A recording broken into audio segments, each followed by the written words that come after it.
Alright, I've got the 5 axle plate holding nuts off, which use a 9/16 socket. I just use that and extension. It's better to use this than a deep well because it gets into it gives you a little more play to get the nuts off. And then to pull the axle out, which I've already had these axles out, what you can do for leverage and to use as a slide hammer is just put the drum on backwards and put 2 bolts, the lug nuts back on. Leave them, I've got these tight because I know mine's going to come out, and these are reverse threads. But you can leave them a little bit used to give you a little bit of that slide hammer action. And what I'm going to do before I do that, so I save some of my diff fluid, I'm going to drop the other side of I'm going to release the jack on the other side of the car, so it'll tilt the axle to the side I'm not working on, so the diff fluid will go down to that end and I won't lose as much fluid and make as much a mess. So I'm going to do that now, and once I get the axle out, I'll continue. Alright, I've got the axle pulled out. Came out real easy as I expected it to.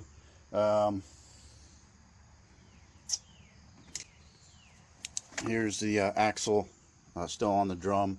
It's easier to leave on the drum because you get better leverage. Also, put the drum back on before you put the axle back in, because you can hold on to the drum and it keeps the axle off your new seal when you go to replace it. You got the original bearings on this on my car were in pretty good shape because it had been leaking and it was still getting some lubricant. So they say to look for any any wear or damage or any grooves right in here from the seal. I think this was not a super high mileage car, but not a low mileage, and I don't feel any grooves from the bearing seal. And I've read on forums to measure. Here's the offending seal. I read on the forums to measure the distance that the seal was put in, pounded in from the factory, and put it back in the same place. There is a stop in there. Some people say push it to the stop. If you have grooves on the axle, you can push it in further, or not push it in, but you've got to get it away from so it doesn't rub. The axle doesn't rub against the seal. So there's some technicalities there you may have to modify based on your situation. These axles here that you can see there, there's no grooves in that area, so should be okay. I've just got to get a screwdriver and pull this axle seal out, and then pound the new one in. They said online to make this gizmo here out of a piece of 2-inch PVC and a cap, which I did last week, and I'm going to try and use that to put these new seals in. And there's the number there.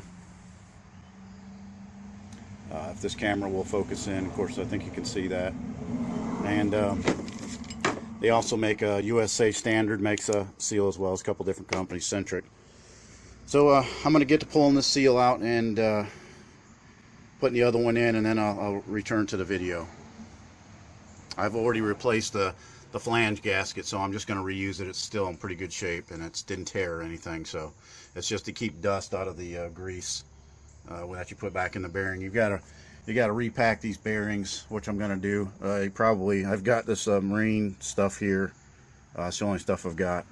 If you have some better red, Molly axle grease, that works well too. So these older cars, I don't think it matters all that much, but it may matter to you. So let me get started with that because I want to get this done. Alright, so I'll give you a shot here real quick of what I did to get this seal out. It's kind of crude. Folks online said there was a stop in here, but on my axle I don't see this. I don't see the stop they were talking about. So you can see mine was pushed in about 1/2 inch, and that's what I'm going to replace the old one. I'm going to put it in just about 1/2 inch. I just pushed on it with one side with a screwdriver, and at the other side pushed out. I'm just going to grab it and yank it out. And then I'm just going to pound the new one in. Quick update. Now that I've got the seal out, I can see the stop they were talking about, which is right there.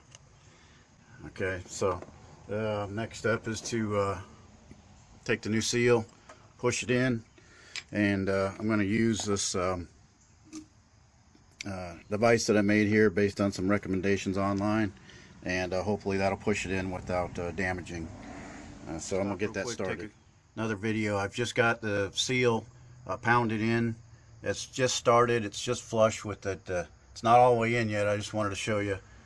You want to make sure that you know, before you pound it all the way in, that it's going in straight. It should line itself up pretty good. I just used this. I don't have a stand, unfortunately. This was a last-minute video, but you know, I just used this device that I made based on some of the other posters online, and it's working pretty good. And just using, I actually needed maybe a little bit bigger hammer, but it's pounding in okay, and you don't want to pound it in too far, because if you go too far, you're not getting it back out. So I'm going to continue tapping it in, and then we'll put a little grease on it, and then we'll begin the assembly process. As you can see, I had to get I needed a little bit more volume on the hammer, so I had to go get my sledgehammer, because the small ball peen just didn't have enough mass. And so using that and the tube, and it was bouncing a little bit, but it did work well. It pushed the seal in, as you can see. It's just about where it was before. Now this is a different seal from what was in, and I'm not sure if that was factory or not. But I pushed it in, and I may have maybe needed to put a mark in there with a magic marker to be a little more precise, but that's about as far as it was in. So what I did to double check this, and I didn't hear anybody else doing this online, was I went ahead and put two the backing, the axle plate bolts on, and tightened them up to make sure that the plate, the axle plate that holds the brakes itself, was secured firmly to the axle housing tube. And then I took a measurement, and what I did was, and it's hard to do not having a camera stand, and I apologize, this was just the last minute that I wanted to do to videotape this, was if you push this bearing up and then you measure, you have to measure from this surface to the edge of this boss, because this boss turns and this boss can't hit the seal. So if you push this plate up tight with the bearings tight, and then you take a measurement from that to the edge, mine was just a little bit over 1.5 inches, about 1 inch and 9/16 to maybe 1 inch and 5/8. And so to double check to make sure you've got the seal in far enough, you can just go in here and you can measure from the butt of the seal, because if you got a different seal, to the edge of the plate.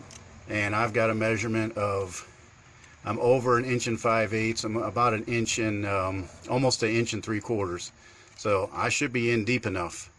I should be in deep enough to where that boss here is not going to touch this seal as the axle spins. So I should be good there. Maybe I just got lucky. I'm not sure. I stopped about where the other seal was, and it should be good. So what I'm going to do is I'm going to lube up both surfaces. You could just use axle grease, or you could use the dope that comes out of the rear end, but I'm going to use this stuff that's kind of sticky, like oil treatment. If you have some oil treatment, I'm going to put it on the seal.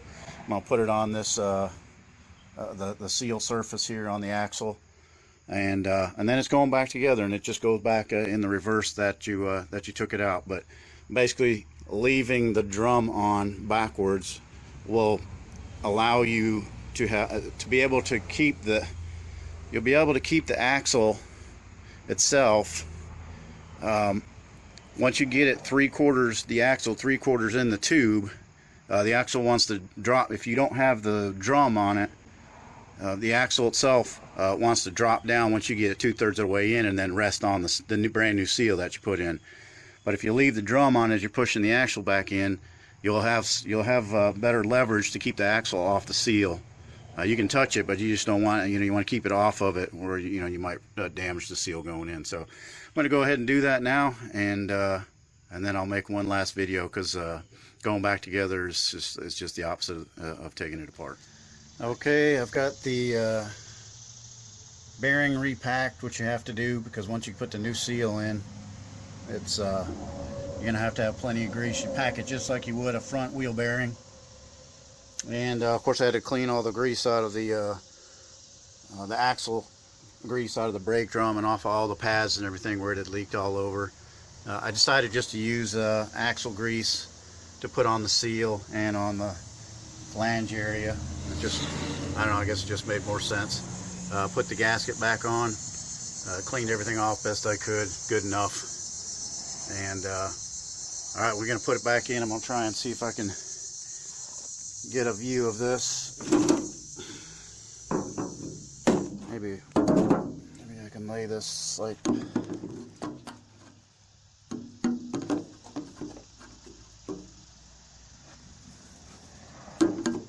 needs to be like that.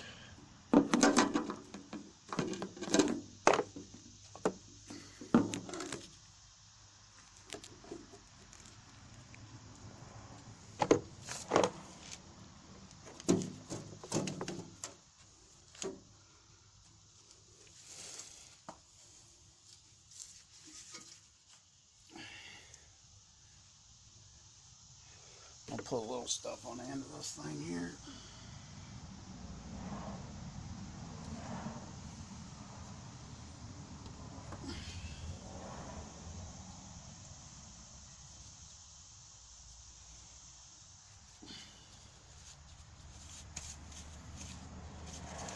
Grease the splines up a little bit. Sorry, that's about as best a shot action shot as I can get. And we'll rotate this.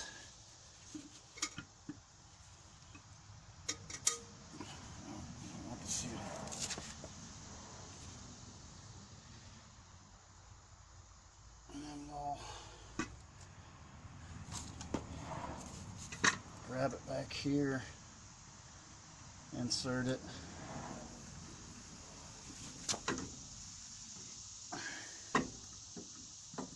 I guess there really is no way, probably if you had two people, now you can hold it up.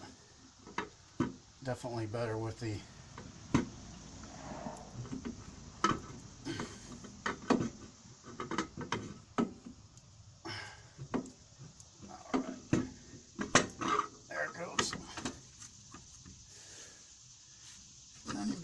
wiggle it a little bit to get the bearing seated.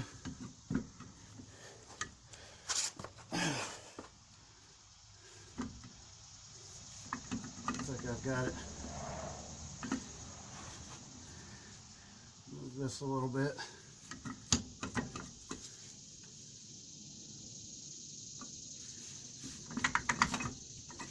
And there it is, it's in place. Now we can, keep forgetting these are reverse threads. Take these back off.